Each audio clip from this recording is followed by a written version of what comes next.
Let us pray. God of all time, God of every place, we have gathered out of love for you. We come to celebrate two who have been set aside to lead. Fill them and all of us with your spirit, a spirit of compassion, of justice, of peace, of hope, and always of new life. Amen. You may be seated.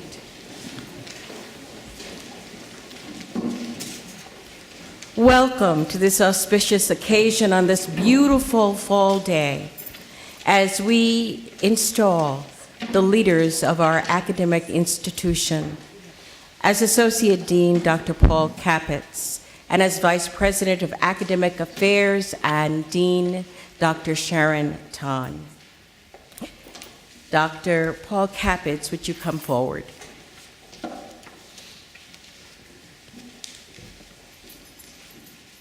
Paul, we met each other at the Constructive Theology Project, where I would give these very odd talks, and you were always so very, very kind. I was talking about space and aliens and religion and hope, and you would always find me and say something nice. You are a gentleman. You are a man of kindness. I think of you as I think of the followers of Paul, just someone who's so bright, so capable, and so willing to help others in service. I'm grateful that you accepted the invitation to become Associate Dean of United Theological Seminary of the Twin Cities. Paul, you have been duly called to be Associate Dean of the seminary. Do you promise to fulfill the responsibilities of your offices, serving God, the church, and this beloved community with hope, courage, and integrity? I do. Thank you, Paul. Dr. Sharon, would you please come? Stay where you are, Paul. Stay.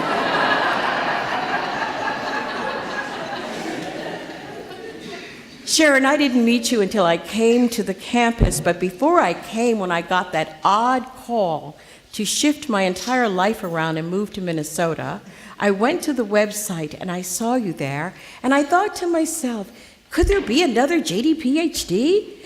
Another woman who also didn't know what she wanted to be when she grew up? It was such a delight to meet you. You have a sharp mind, you're efficient, you have the lawyer's skills and the heart of a minister. I am so grateful that you've agreed to be the Vice President of Academic Affairs and Dean of this seminary. Dr. Sharon, you have been duly called to be Vice President of Academic Affairs and Dean of the seminary. Do you promise to fulfill the responsibilities of your offices, serving God, the church, and this beloved community with hope, courage, and integrity?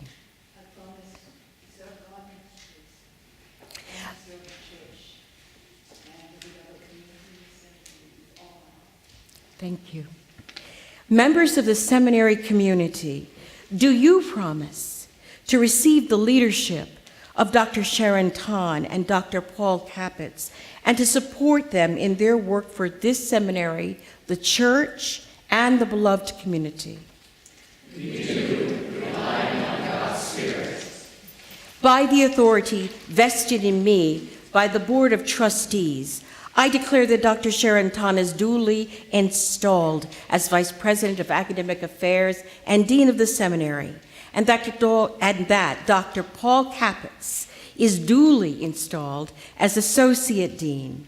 May God bless the covenant made here today.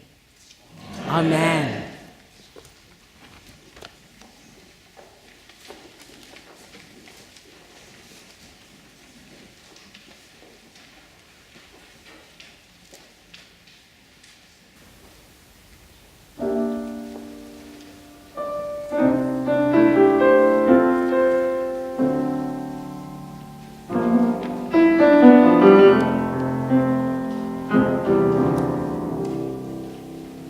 Ah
以赛亚本42:18-21，耶和华如此说：你们不要纪念从前的事，也不要思想古的事。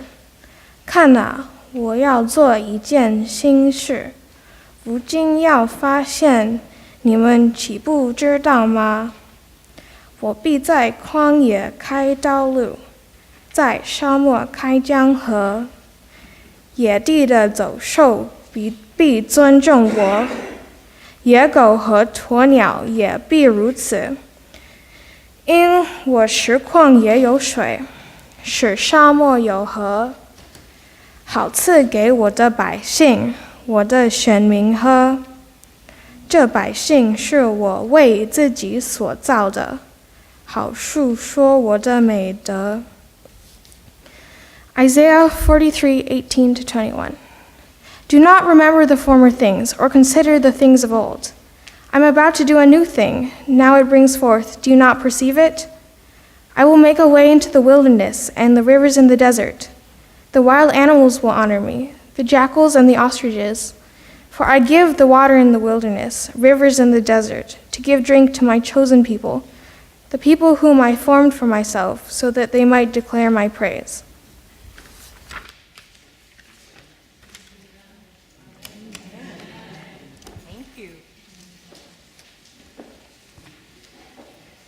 Let me introduce to you Dr. Amos Young. Dr. Young and I know each other from the Society of Pentecostal Studies. Some of you know that I am grounded in the UCC, but that I am also a disciple-costal. Amos Young received his PhD from Boston University, is currently the J. Rodman Williams Professor of Theology and Dean at Regent University School of Divinity. He is ordained with the Assemblies of God. Like Dean Tan, Dr. Young was born in Malaysia and immigrated to the United States. He is one of the most influential Pentecostal theologians in the world and has published over a dozen books, edited journals, and written innumerable articles in global Pentecostalism, Pentecostalism and science, political theology, theology and disability, theologies of religion, and the interfaith encounter and dialogue, and Buddhist-Christian dialogue. I know Dr. Young's work and respect it deeply. Please welcome the Reverend Dr. Amos Young.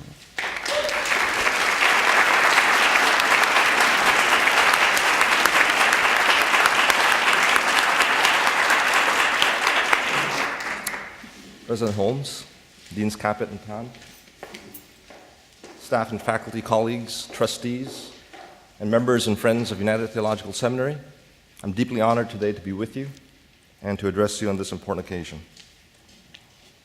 We all realize that theological education is changing dramatically as the world and Church Catholic are both being transformed at accelerated rates. Older polarities, such as the evangelical-ecumenical divide, are increasingly irrelevant.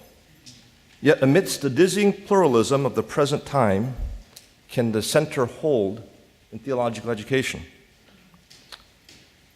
The bold thesis that I'm going to suggest today is that what some call the present Pentecostalization or charismatization of world Christianity may provide glimpses of a way forward for theological educators looking into the middle of the 21st century. I'll have 4 sections in which to hopefully be impressive on this thesis. First, the changing global scape of theological education. Theological educators are grappling with the fact that the world for which they are preparing their students is changing at a rapid rate. While we can talk about various revolutionary trends from globalization and economic dynamics to media and communicative technological developments, to apply technological advances and the ethical questions that these raise, ecclesial transformations also deserve mention and comment. I will suggest 3 new faces or facets of the Church Catholic that are noteworthy. First, the demographic data suggests that as has been repeated with mantra-like monotony in more recent times, the center of gravity for the world Christian movement is shifting from the Euro-American West to the global South. This has implications for what we can expect of theological students at a number of levels. For instance, the Western canon, including the Western theological tradition, cannot be taught in precisely the same way when students will have much less of an understanding of such upon which to build. Further, for their learning to be relevant to their global South context, theological educators will have to find new ways to integrate global South perspectives and resources into an already crowded curriculum. The point is that what and how theological educators go about their work will need to be re-examined in light of majority world histories, cultures, and realities. We'll return momentarily to pick up on some of these matters. Second, as part of the new face of the Church Catholic, however, it is not just that more Christians come from Asia, Africa, and Latin America today than before, but that the most vital and growing segments of Christianity are of the more evangelical and Pentecostal kind. At least two things, however, need to be said immediately in this regard. That there is less of an evangelical ecumenical chasm in many areas of the majority world than there is in the U.S., and that there are a range of Pentecostalisms that include churches and movements that look, sound, and feel Pentecostal-like the disciple-costal president you have over here, but may not self-identify with that label. Nevertheless, institutions of theological education, which are intended to be primarily servants of the Christian church, will need to reassess how to best engage, equip, and empower the work of the next generation of more evangelical and Pentecostal-type students emerging from these locations. Last but not least, it is not just that there is an expansion among evangelical and Pentecostal churches, but that there is also their increasing and palpable influence in more established ecclesial traditions. Some scholars are thus talking about a Pentecost outside Pentecostalism, referring to what again has been called the Pentecostalization or the charismatization of the mainline Protestant, Roman Catholic, and even some Orthodox communities. Pentecostal-type spirituality and worship styles are being adopted. The gifts or charisms of the Spirit are being widely manifest throughout these communions, and the person and the work of the Holy Spirit is being embraced and even privileged. Others have gone even so far as to suggest that Pentecostal and charismatic type renewal has played a significant, if not indispensable, role in the revitalization and even persistence of the Church Catholic, the Catholic Church, not only in Latin America, but around the world. The point is that world Christianity is increasingly being Pentecostalized and charismatized. Herein, we find both the challenges and opportunities for the next generation of theological educators. Part 2, the challenge of theological education. Theological education today perhaps can be said to be at a crossroads. If Greek paideia, inspired at Athens, developed the ideal and successful member of the pre-modern polis, and if scientific and critical thinking has shaped higher education for the modern world, whither theological education in an increasingly postmodern, post-Enlightenment, post-Western, and post-colonial 21st century? While much can be said about this, and many books have been written on all of these posts, my own brief comments will be on the teleological, methodological, and personal dimensions of this question. I believe these can be helpful for charting helpful ways forward. Teleologically, of course, this is a challenging issue within a modern paradigm of knowledge that separates facts from values, from orientations, from purposes and goals. That is why, in part, theological educators might have been feeling hamstrung in the last couple hundred years, seeking a place at a table of academia, but having to argue for its right to be present at such without being able to formulate its raison d'etre on its own theological terms. If theological education broadly construed involves nothing less than forming students to live fully into their personal vocations, in Christian terms, this means shaping members of the body of Christ to live fully into the vision of the coming reign of God that Christ inaugurated. This would be Christ's vocation, belonging thus to his followers. That's the teloi of Christian theological education. In that sense, Christian theological education bridges the past, the life and teachings of Christ and the traditions spawned from that, to the future, the anticipated coming reign of God, via the present, the formational processes that we're undergoing at seminaries like United Theological Seminary. Such a clearly defined course is crucial for discipling theological and educational such a clearly defined course is crucial for disciplining theological and educational creativity and innovations, both which are necessary qualities in a globalizing world.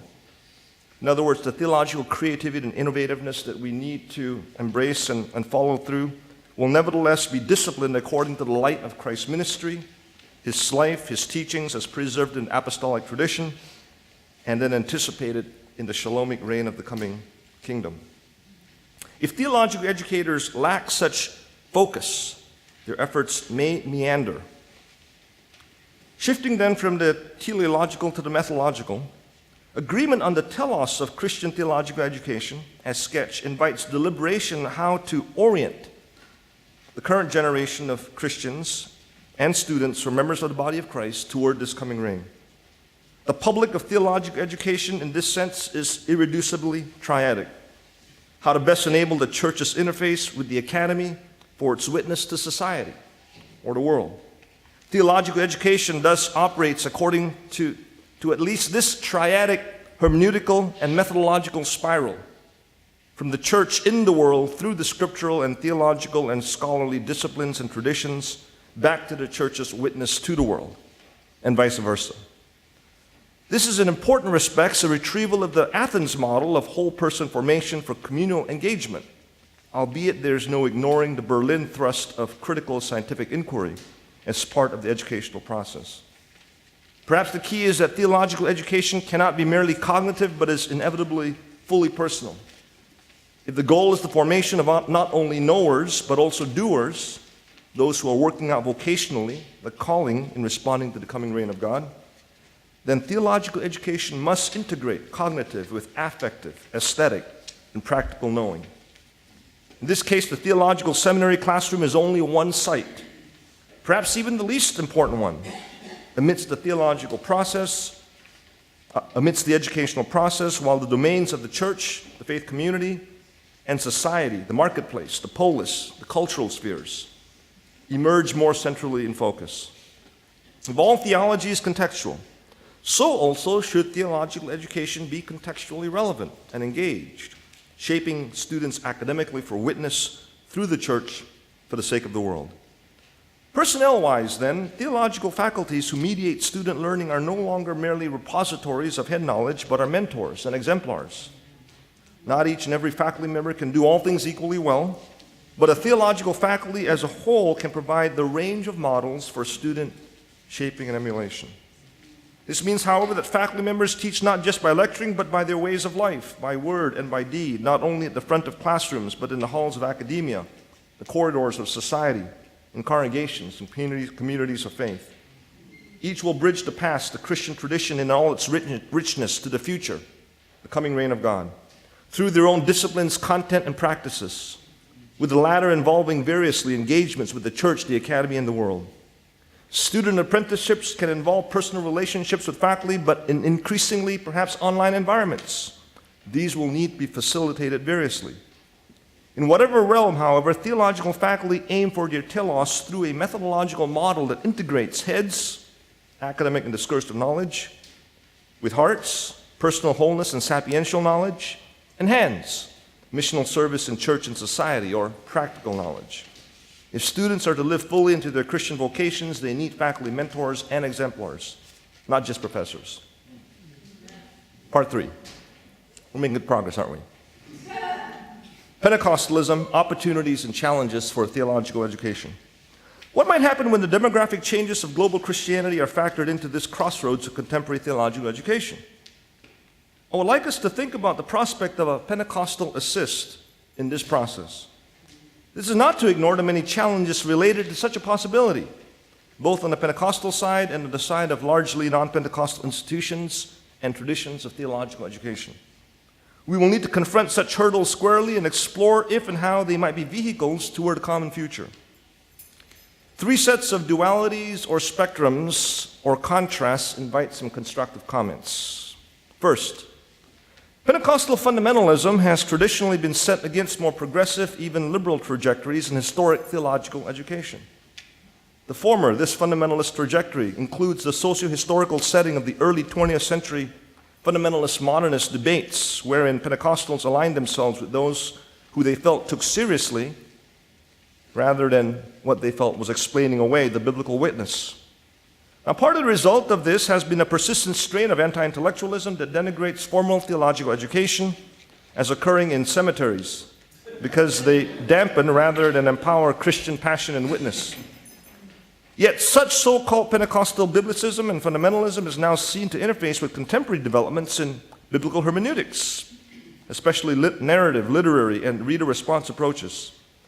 Pentecostal hermeneutical instincts are to live into or out of, depending on one's metaphorical orientation, the biblical horizon, especially as they intuit how such maps onto their own real-life experience.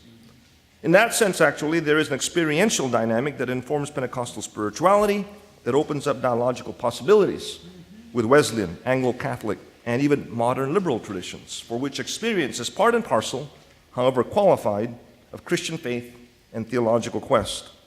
Theological faculties should be at the forefront of exploiting, I use that word intentionally, such dialogical venues.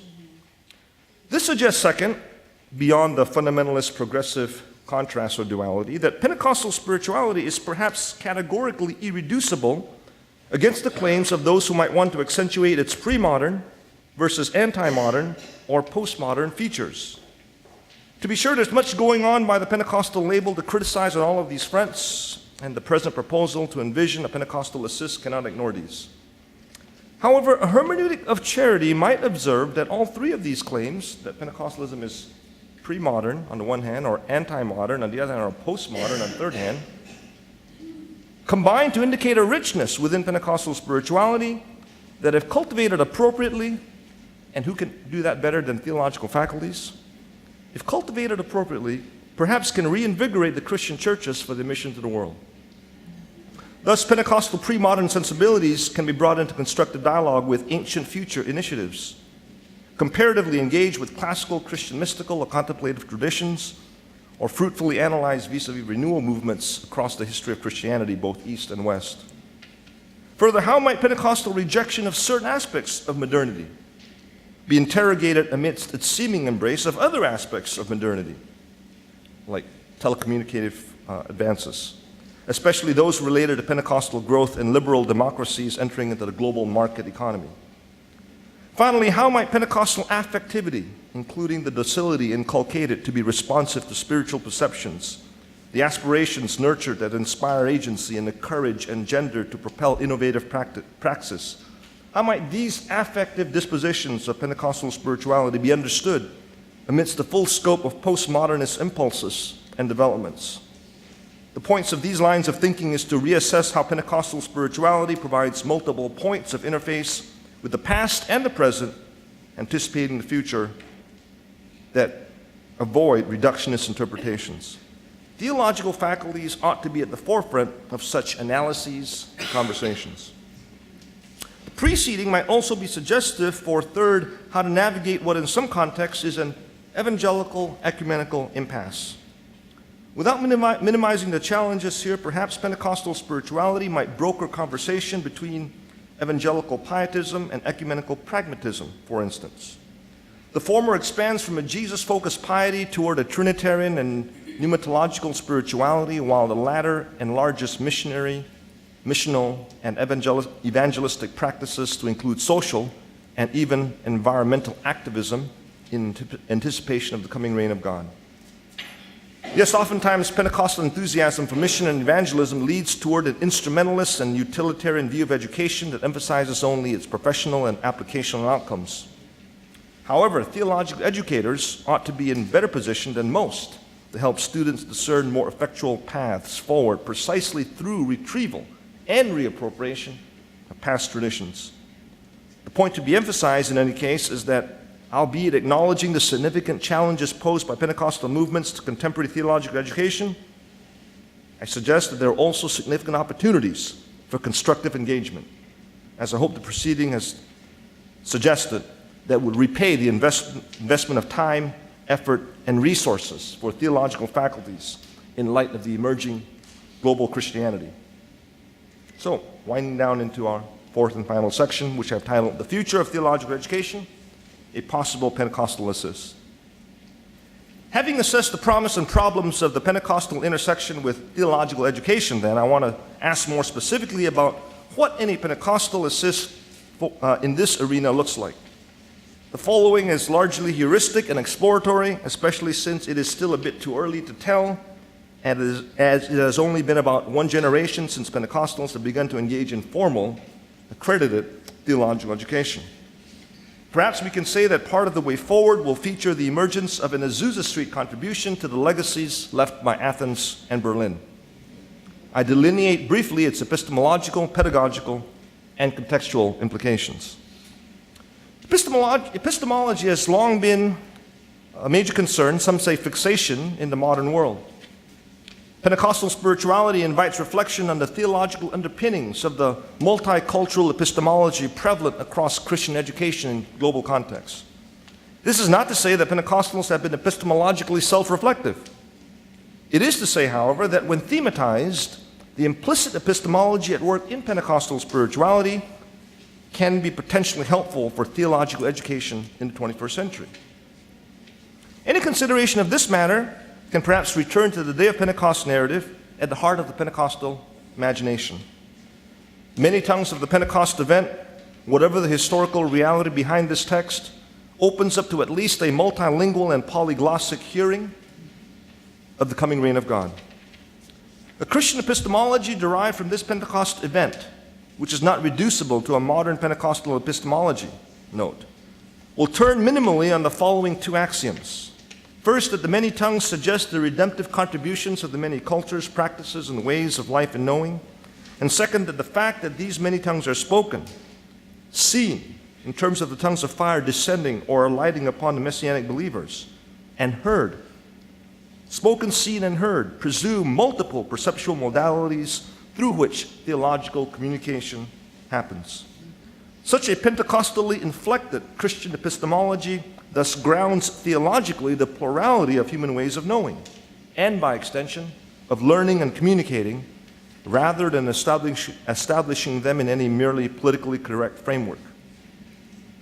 Pentecostal assist could thus, or would thus, reaffirm the centrality and normativity of the biblical witness, but also embrace both the Anglican triad that includes reason and experience with Scripture, and the Wesleyan quadrilateral that adds experience, among other epistemological commitments. Herein lies a way forward that does not compromise the sola scriptura understood in its richness, but allows for the hermeneutical circle to not only run its course, but provides a theological, even pneumatological, to be precise, engine to ensure that the process of inquiry does not terminate prematurely. Potentially then, such a Pentecostally informed approach can bridge the evangelical and ecumenical impasse as well, especially in theological education. If so, what then are the pedagogical implications? Theological education, like other fields within the Berlin or modern educational paradigm, has long foregrounded the professional lecture at its core. The emergence of online educational platforms is revolutionizing higher education itself and urging multiple modalities of teaching and learning. If a Pentecostally distinctive epistemology is consistent with recent proposals regarding multiple intelligences, for example, the triachic mind, what applications are relevant for educational pedagogy? A number of pedagogical imperatives can be suggested. For starters, discursive modes of communication ought to be expanded to include other intrapersonal, interpersonal, and interrelational forms. The orality constitutive of Christian spirituality across the global South requires that theological educators attend to testimonial and narrative genres, to audiovisual material and musical experience and data, among other theological sources and media. Recognition of the embodied character of human life will motivate intentional engagement with the affective, imaginative, kinesthetic, and aesthetic registers of human feeling and learning. In the end, integrative theological learning will be measured by how the convergence of heads, theoretical knowledge, and hearts, personal and affective wisdom, unfold with the works of student hands, behavioral skills, axiological attitudes, and praxis competencies. Students ought to be able to demonstrate their capacity to contribute to the coming reign of God heralded in the life and ministry of Jesus, and document how their aspirations, hopes, and values have been fundamentally reoriented by what they have learned so that their hands and feet embody cognitive gains. The point is not to eliminate the lecture, but to recognize that it is only one, even if an important form, that facilitates teaching and learning. Related to this, book learning is essential, but not to be the sole medium of content delivery. Pentecostal Assist would insist that teachers draw from a diversity of theological sources and deploy multiple pedagogical forms to ensure that holistic learning accrues. Beyond the epistemological and pedagogical, however, is the contextual arena. If the classic seminary model, built on the Berlin paradigm, required student consecration for a period of time within a fairly enclosed community, effective theological education in the 21st century perhaps cannot afford what now amounts to such an isolationist approach. Instead, students who are confronted daily with the challenges of ministry in the real world are primed to engage with the biblical, theological, and academic material in ways mitigated by secluded periods of study. Genuine dialogue is fostered when abstract theory meets with concrete historical and existential challenges. The most successful teachers are less talking heads than discussion initiators, exploratory guides, and inquiry architects. Transformational and empowered theological education occur when learning environments in traditional, online, and other classrooms encourage and precipitate interactive discussion and exchange. Pentecostal Assist would proffer that learning is heightened through the dialogical difference that ensues among students situated across a plurality of contexts. The many tongues across the evangelical Pentecostal ecumenical spectrum will introduce cognitive dissonance that is precisely central to the learning process. And these are all a prelude to the renewal of the mind.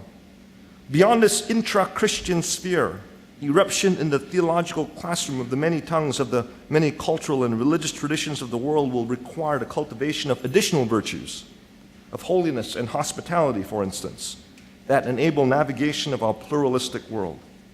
Last but not least, the many tongues of the many academic, scholarly, and scientific disciplines will precipitate further challenges, but also develop additional critical, methodological, and analytical tools that can be brought to bear for Christian thinking and mission.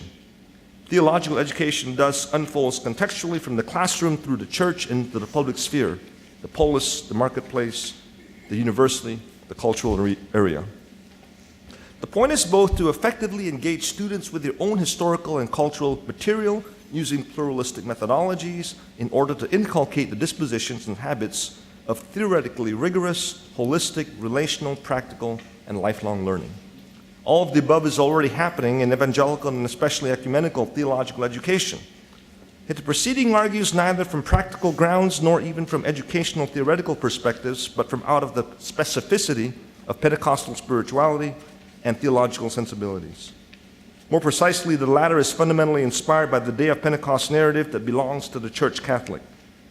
In the end, then, whatever epistemological, pedagogical, or contextual advantages of such an alleged Pentecostal assist belongs to the whole Christian tradition.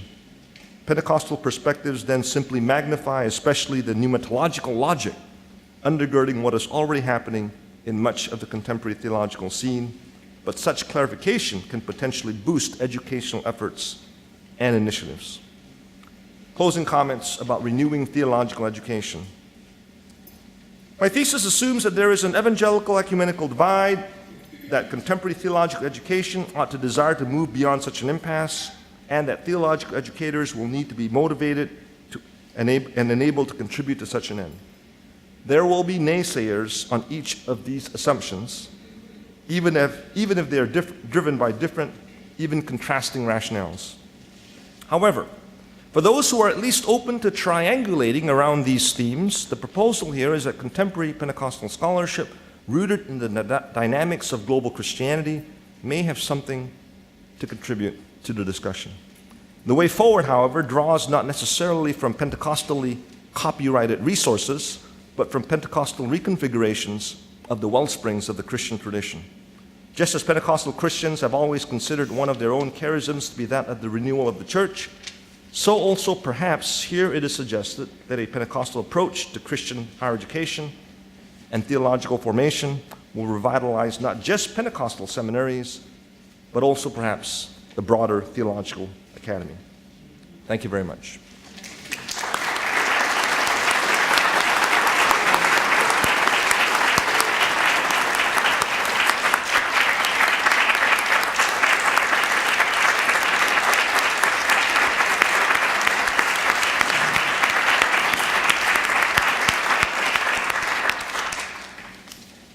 Thank you, Dr. Young. Thank you, Dr. Young. 9 years ago, this chapel was brand new. And like Dr. Trina Armstrong did a few weeks ago, a brand new assistant professor gave the convocation address. 9 years ago, this seminary took a chance on a half Chinese, half Malaysian, half Asian, half American, half lawyer, half theologian, half Methodist, half charismatic assistant professor from Atlanta, and charged her with teaching Christian ethics to a set of mostly white, very liberal, mainline Protestant seminary students, with a handful of Unitarian Universalists and Roman Catholics in the mix. Today, you're taking another chance on the same half Chinese, half Malaysian, half Asian, half American, half lawyer, half theologian, half Methodist, half charismatic person. Some people never learn.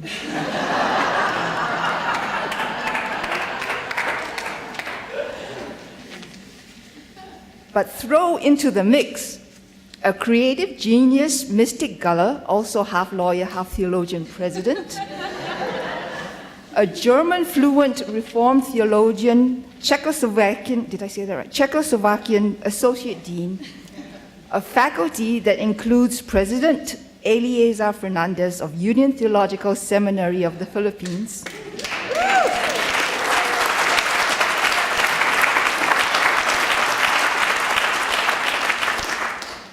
amazing staff, and you students and friends and trustees, all from our 20-something denominations and cultures and ethnicities, and a prairie for a front lawn and bees in the backyard. And you have right here a seminary the world has never seen. A new kind of seminary. It has always been my wish to see United become a place where people of all sorts of theologies, ethnicities, and cultures can come together, unafraid of each other, and honor their own backgrounds and those of others, and so experience in each other the kingdom of God, and the shalom of God. 30 years ago, I heard a call to love God with all my heart, soul, mind, and body. When I told my mother I wanted to study biblical studies, it was a Pentecostal charismatic college. She was afraid that studying theology would make me become too liberal and I would lose my faith. You know, like Dr. Young said, seminary and cemetery and all that. My argument was, what could possibly go wrong with studying the Bible?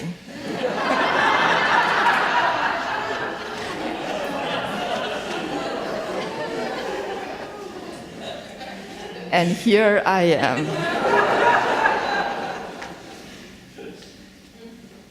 You are all here because you're called to be here. And this is my job, to make United Seminary a place for you, a space for you, all of you, wherever you come from and whatever you believe, to hear and respond to God's call to you. You come here to study theology and biblical studies, religion, to grow spiritually, to grow into becoming a minister of the gospel, to learn how to express your spirit in scholarship, art, and social justice advocacy. Then we need to get out of your way. Far be it that I should limit you with my imagination, or that any of us up here should limit you with our vision. So you can go, spread the good news of God's love in all the worlds you have come from and are going to. You are the future of the church. You are called to do greater things than Jesus did, greater things than have ever been seen before. It is simply our job at United to offer you the tools, the 2 loaves and 5 fish, for you to do so. So help me God.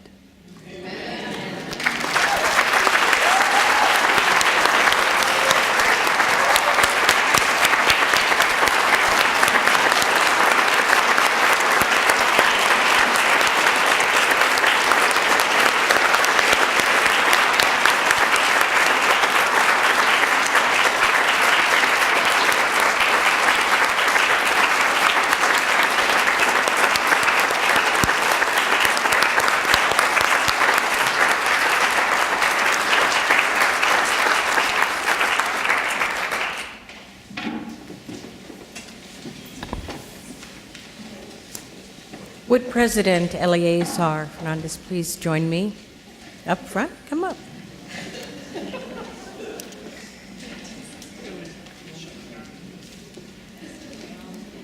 Mr. President, please help me. We are now at the laying on of hands, which is a Judeo-Christian tradition. Moses lays hands on Joshua. Isaac lays hands and blesses Jacob. In the Christian tradition, the apostles lay hands on believers and impart the Holy Spirit. So we are asking Dean Tan, would you first come forward?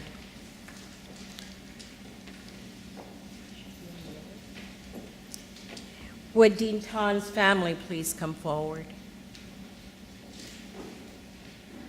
Would all former deans in the room of any institution please come forward?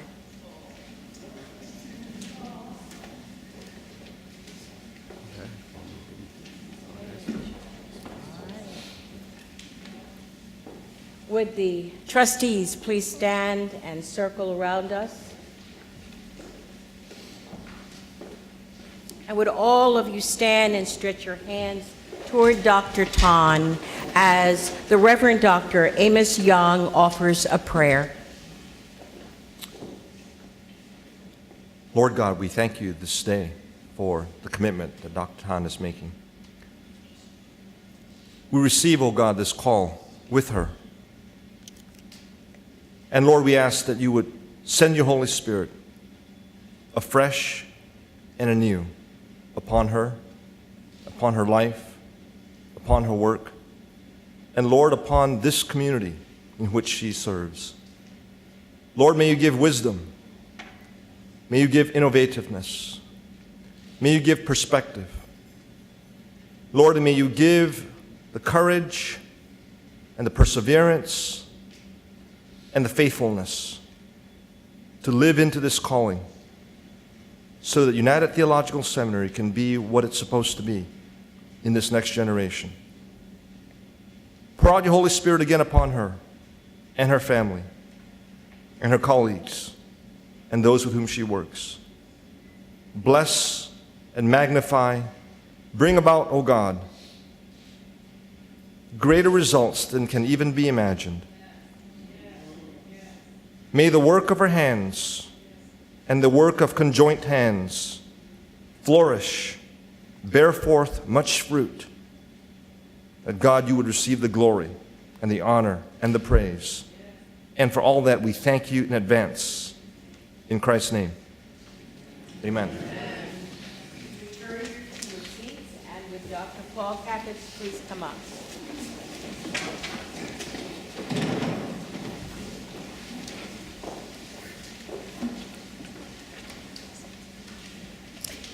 If Paul's family is present, would you come up to stand with him? Would the faculty come forward, please?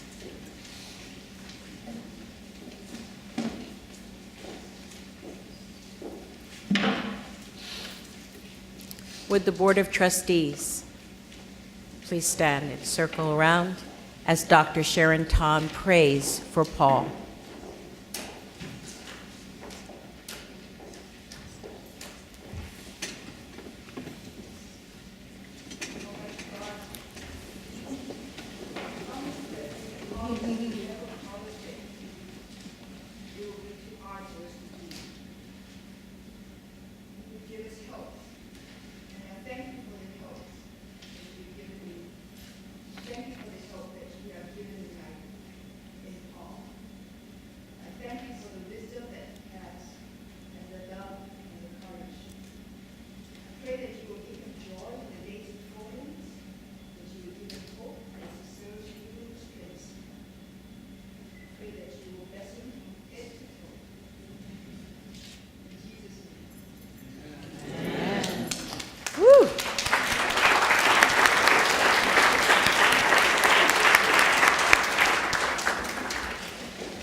for our closing sung benediction, we ask you to listen the first time and then join in singing the second time.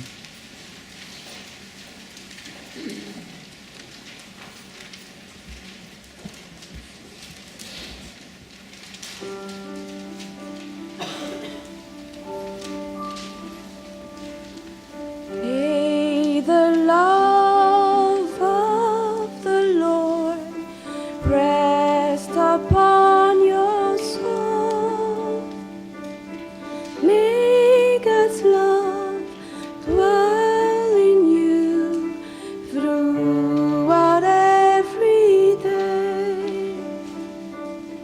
May God's countenance shine upon you and be gracious to you. May